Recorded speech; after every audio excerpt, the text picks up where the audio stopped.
Hello বন্ধুরা, আসসালামু আলাইকুম। আজকে আপনাদের জন্য একটি নতুন ব্লগ ভিডিও নিয়ে আসলাম। আর আজকে ব্লগ ভিডিওটি হচ্ছে গিয়ে আমার প্রাণের সংগঠন বাংলাদেশ জাতীয়তাবাদী দল বিএনপি আমার নিজস্ব এলাকা 10 নং কামালবাজার ইউনিয়ন বিএনপি কর্তৃক আয়োজিত পবিত্র মাহে রমজান উপলক্ষে এক ইফতার মহফিলের আয়োজন অনুষ্ঠিত হয়। আর আজকে ইফতার মহফিলে আজকে প্রধান অতিথি হিসেবে উপস্থিত ছিলেন বিএনপি চেয়ারপারসনের উপদেষ্টা, জননন্দিত মেয়র, সাবেক মেয়র জনাব আরিফুল হক চৌধুরী। أعوذ بالله من الشيطان الرجيم বিসমিল্লাহির রহমানির রহিম। বাংলাদেশ জাতীয়তাবাদী দল 10 নম্বর কামালবাজার ইউনিয়ন বিএনপি কর্তৃক আয়োজিত তাই আমাদের রোজাকে ইফতারের সময় যে দোয়াকে আপনারা করবেন। এর মধ্যে আজকে আমাদের প্রধান অতিথি বিএনপি চেয়ারপারসনের উপদেষ্টা, সাবেক মেয়র জনাব আরিফুল হক চৌধুরী আমাদের মাঝে এসে উপস্থিত হয়েছেন। সেই নির্বাচনে এমপি বাড়ি অবস্থা থাকা অবস্থায় আজকে এই এলাকার সন্তান আমাদের সাবেক বিএনপির সাধারণ সম্পাদক জনাব আলী আহমদ ভাইকে তিনি যুক্তরাজ্যে অবস্থান থাকাকালীন সময়েও ওনার ইউনিয়নকে শক্তিশালী ভাবে ধরে রেখেছেন, তার জন্য ওনাকে ধন্যবাদ জানাবো। মহান আল্লাহ রাব্বুল আলামিনের হুকুম ব্যতীত পৃথিবীতে কোনো একটি গাছের পাতাও যদি একটু লড়ে না, তাহলে একটি বাংলাদেশের একটি রাষ্ট্র ক্ষমতা দেশ নায়ক তারেক রহমান দেশে ফিরে এসে এই বাংলাদেশের নেতৃত্ব দিলে এবার একটি সমৃদ্ধিশীল বাংলাদেশকে উপহার দিলেন বলে বিশ্বাস করি। ধন্যবাদ সবাইকে। দেশ নেত্রী বেগম খালেদা জিয়ার মুক্তি কামনা করে আজকের মতো এখানে বিদায় নিচ্ছে। দেখা হবে রাজপথে, কথা হবে মিছিলে মিছিলে। শহীদ জিয়া মরণ, দেশ নেত্রী বেগম খালেদা জিয়া জিন্দাবাদ, দারুণের অহংকার তারেক রহমান জিন্দাবাদ, কামালবাজার ইউনিয়ন বিএনপি যুবদল, স্বেচ্ছাসেবক দল, ছাত্র দল জিন্দাবাদ, বাংলাদেশ জাতীয়তাবাদী যুবদল জিন্দাবাদ জিন্দাবাদ। আসসালামু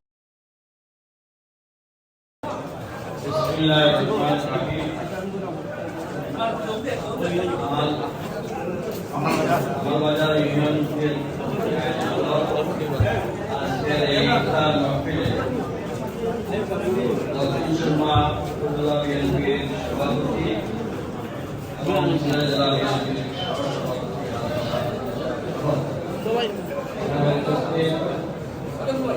বিএনপি যুবদল, ছাত্রদল, শ্রমিক দল, কৃষক দল, জাসার সেবক আমাদের কামালবাজার অনেক মুরব্বিয়া, যুবক ভাইয়েরা, আসসালামু আলাইকুম ওয়া রাহমাতুল্লাহি ওয়া বারাকাতুহু। কামালবাজার ঐতিহ্যবাহী কামালবাজার আজকের এই ইফতার মাহফিল প্রমাণ করে বাংলাদেশ জাতীয়তাবাদী দল ঘাঁটি এই অঞ্চলে অবস্থান করছে। আজকের এই ইফতার মাহফিল তা প্রমাণ করে। এই এলাকায় অনেক অবস্থার মতো আমাদের বর্তমান এই সরকারের অনেক দামানত আমাদের অনেক হয়েছে। আমরা অবগত আছি, কিন্তু আমি বলতে চাই কোনো অন্যায়, জুলুম, নির্যাতন, মামলা হামলা দিয়ে 20 বছর ধরে বিএনপিকে পরীক্ষা করা হয়েছে, বস্তি পাতনের মতো পরীক্ষা করা হয়েছে। আমাদেরকে অনেক প্রলোভন, অনেক কিছু দেওয়া হয়েছিল, কিন্তু বিএনপি থেকে একজনকে, দু একটা মুনাফিক ছাড়া কাউকেই বিএনপি থেকে নিতে পারে নাই, আর পারবেও না ইনশাআল্লাহ। তবে আজকের এই মাহফিলে আমি একটু বলতে চাই, আমাদেরকে 1 মাস সিয়াম সাধনার পর আপনারা যে তাকওয়া সৃষ্টি হবে, সেই তাকওয়া নিয়ে যদি এই দেশের মানুষের মৌলিক দাবিগুলো যদি আদায় করতে হয়, সেটা এই 1 মাসের সিয়াম সাধনার পর তাকওয়া নেত্রী, দেশ নেত্রী বেগম খালেদা জিয়া অসুস্থ, আমরা তার জন্য দোয়া করব।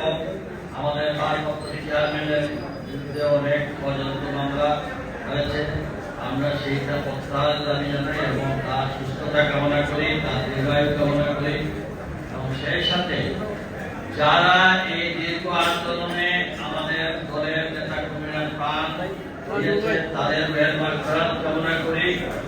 যারা জেলে নির্যাতনের মামলায় হামলায় বিভিন্ন পরিবার বিপর্যস্ত, তাদের প্রতিও আমাদের এই যে আন্দোলন সংগ্রামে তাদের যে অবস্থান সেটা কখনো বৃথা যাবে না। আমি এখন সময়ের উপর আমাদের রহমান থেকে শুরু করে এই অঞ্চলের যত নেতৃবৃন্দ বিএনপির পরিবারের আছে, বিএনপি ছাত্র, তাদের সকলের মেহরবানি কামনা করি। দক্ষিণ সুরমা উপজেলা বিএনপির সভাপতি হাজী শাহাবুদ্দিন ভাই, যুবদল কেন্দ্রীয় সংসদের সহ-সাধারণ সম্পাদক জনাব মকসুদ আহমদ ভাই, সিলেট জেলা ও মহানগর বিএনপির নেতৃবৃন্দ এবং দক্ষিণ সুরমা উপজেলা বিএনপির নেতৃবৃন্দ এবং কামালবাজার ইউনিয়ন বিএনপির যুবদল, ছাত্রদল, স্বেচ্ছাসেবক দল এবং সর্বস্তরের নেতৃবৃন্দ উপস্থিত ছিলেন। আজকের এই ইফতার মাহফিলের সার্বিক খোঁজখবর রাখেন সিলেট জেলা বিএনপির সাবেক সাধারণ সম্পাদক জননেতা আলী আহমদ ভাই। আজকের এই ইফতার মাহফিল সফলভাবে সম্পূর্ণ হওয়ায় উনি কামালবাজার ইউনিয়ন বিএনপির সর্বস্তরের নেতৃবৃন্দকে উনি শুভেচ্ছা জানান। বন্ধুরা, আমার ভিডিওটি যদি আপনাদের ভালো লেগে থাকে আপনারা সাবস্ক্রাইব করে রাখবেন, আমার চ্যানেলকে লাইক, কমেন্ট, শেয়ার করবেন। আজকের মতন বাই বাই, আসসালামু আলাইকুম।